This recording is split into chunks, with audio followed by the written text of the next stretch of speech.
Yo, what's going on, guys? It's your boy. Welcome back to another video. Today I'm going to be, actually the day that you guys are watching this, I'm on a vacation. So today's going to be a little episode of Unfiltered Talks. I might start doing this every month at the end of the month. But today I'm just going to go through my Letterboxd and say my top 4 favorite films, because my top 4 favorite films are constantly changing, whether it be I'm rewatching something for the first time in a while, or people are randomly talking about this movie that I haven't seen in a long time, and it makes me really happy. And because of that, I was like, you know what? I think it'd be interesting to just go through my Letterboxd top 4, talk about each movie for a little bit, and explain why it is currently on my top 4. So that being said, we're gonna go ahead and dive right into this, shall we? Okay, so the first one, runner-up, we got Kung Fu Panda 2. I absolutely love Kung Fu Panda. I think that it is an incredible trilogy. And recently, Kung Fu Panda 4 just released on Blu-ray and DVD. And I keep seeing the posters everywhere. And it keeps reminding me how badly this franchise kind of fell off a little bit. In my opinion, Kung Fu Panda 3 is a very disappointing movie. And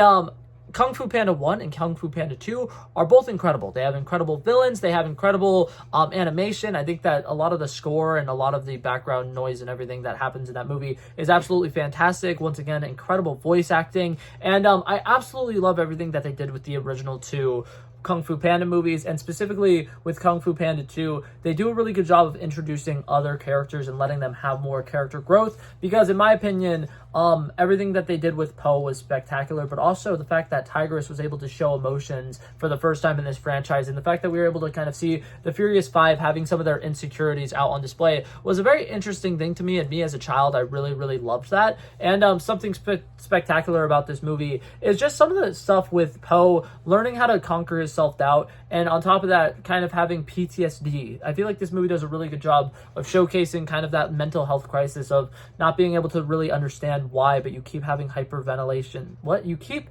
hyperventilating, and you keep having issues with like flashbacks, and you keep like something is triggering something in the back of your mind, and there's something subconscious that you can't quite get over. And watching him get over that hill and get to the point where he can redirect the cannonball at the end of the movie, absolutely beautiful. Like I said earlier, beautiful animation, incredible action choreography in this. I absolutely love this movie, and I will die on this hill that it is one of the best 3 DreamWorks movies of all time. And if people disagree with me, there's the door.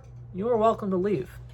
And now the second one that I want to talk about, this one is relevant right now because the director who directed Fall Guy that came out this month also directed this movie Bullet Train. I don't know why, but when this movie first came out and I watched it for the first time, I literally immediately was like, wow, this is the most original movie I think I've ever seen in my life. I think that the action in it is just so fresh and refreshing. I think the fact that they have an A plot, a B plot, a C plot, a D plot, whatever, and they have so many different characters coming together in an interwoven story that just works so well together is so interesting to me. And I like the plot device of them just being on a train and them going from one station to the very, very end of the line together. And like I said, excellent action sequences. The origin story of the White Death is absolutely incredible. I think that they have one of my favorite tropes in all movies, which is if they play a song multiple times throughout the movie, but they play different versions of it, so that like there's a sadder version when we're seeing a sadder scene, or there's a more upbeat version when there's more of an epic scene. And they do that with the song I'm Forever Blowing Bubbles with Lemon and Tangerine,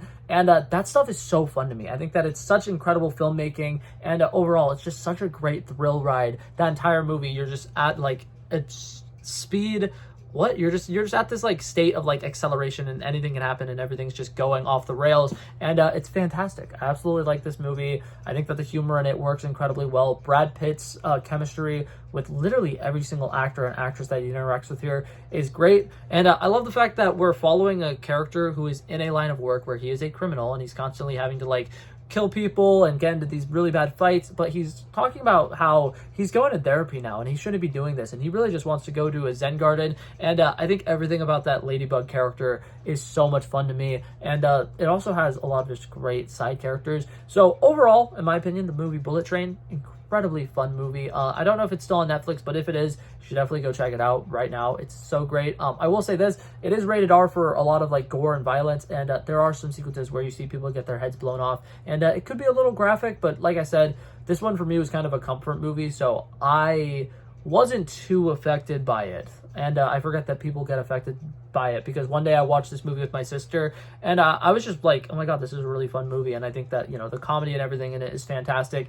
And then we got to towards like the end of the movie where we get some of the like most violent fight sequences, and she literally like had to like leave the room because she was like, bro, what the hell? And I was like, my bad, I didn't realize that that was that bad. So but yeah, that was Bullet Train. That was everything I wanted to say about Bullet Train. Great stunts, great fight choreography, interesting setting and location, beautiful needle drops. The fact that they have a version of the song Staying Alive by the Bee Gees in it, and it kind of interweaves from being the English version to being the Japanese version, is so cool, and it so fits the style of this movie. I just think that this movie has an incredible style, and I love it. And now this next one I want to talk about, I want to go ahead and draw your attention to the wall behind me, specifically that, but also just, I'm a big Marvel fan. I'm a big fan of superhero movies in general, and for the most part, I will usually have at least one superhero movie on my top 4 at all times, and right now, mine is actually a movie that I feel like is very underrated, but X-Men First Class.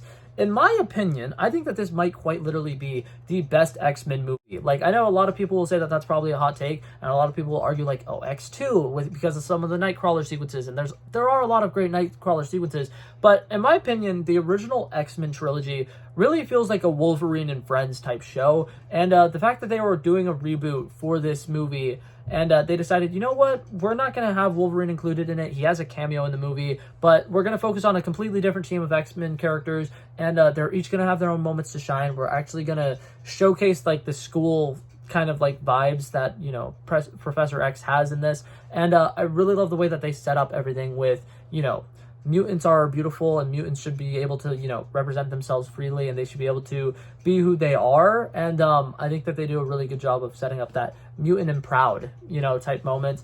And overall, Sebastian Shaw in this movie, incredible villain. I think that Kevin Bacon, the man, the myth, the legend, does an excellent job playing him. And overall, there's just so much great action sequences in this movie. There's a lot of fun montages with characters learning how to use their powers. Everything with Lucas Till as Havoc was fantastic. That was incredible casting, and I really wish they used him a little bit more. I think that everything with Jennifer Lawrence as Mystique, once again, works. Her character as Raven, really interesting. And I think the fact that they were able to recast Magneto and Charles Xavier, and it actually worked really, really well, was fantastic, because Patrick Stewart and Ian McKellen was absolutely perfect casting for those characters, but being able to watch James McAvoy and Michael Fassbender absolutely nail those characters as well is super duper satisfying, and I loved everything that they did with this movie. I thought it was really, really well done.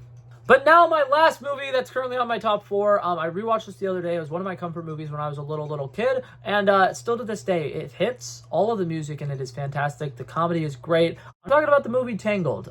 Yes, I like Disney princess movies. I have 3 older sisters, and even if I didn't, I'm pretty sure I would still love Disney princess movies. Musicals are great. Any movie where you can just like kind of shut your brain off and just watch and enjoy is fantastic. And I think that something that I love particularly about Tangled is the fact that our main antagonist, or not our main antagonist, our main protagonist, aside from, you know, the titular character, is somebody who isn't somebody you would expect to see kind of like shown in like the glory light. You wouldn't expect to see them on like the big screen as like, this person is somebody you want to be like. And I like the fact that Flynn Rider is a criminal, but they give him this opportunity to have his character arc, his character redemption, and to show that he's mostly a criminal just because he had no other choice. And I really like everything that they do with the dynamic between him and Rapunzel in this movie. I think it's one of the best love stories that Disney's ever done. And I think that all of the music in this movie is fantastic.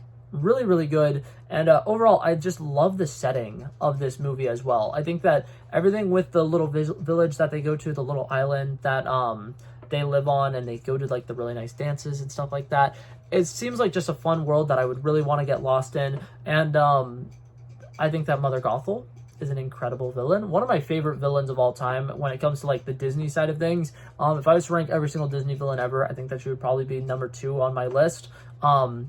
Number 1 would probably be Gaston. I love Gaston. But that being said, overall, great movie. I could probably talk about it all day. Like I said, this was one of my comfort movies when I was a little kid. If I was to go through and like, you know, try to guess how many times I've watched this movie all the way through, it's probably in the hundreds, because like I said, when I was a little kid, I used to rewatch it all the time, and every once in a while now I will still throw it on because it's a good movie to just watch. And like I said, the humor always lives up, the music is always solid, and it just has an incredible love story in it. But yeah, that being said, those are my top 4 on Letterboxd for the month of May. I will probably be doing this for the month of June, and I'll probably be doing this for the month of July, and I probably will be doing this for the rest of forever. Or this might be a one-time thing, because we don't know. But that being said, I hope you guys enjoyed this video. If you guys liked it, feel free to like and subscribe and leave some comments down below with your top 4. But that being said, I'm going to go ahead and head out now. So, toodles! Back at it again, but that's irrelevant. Flow so smooth, they calling me Mr. Elegant. Like an elephant, I got a long nose. Like a president, I've got a few hoes. Swift with a stutter, I'm smooth like butter. Don't see it coming when I slip undercover. Like a big dog, but I don't bite. I'm still a big broad, I'd win that fight. Come match you and I knock out your lights.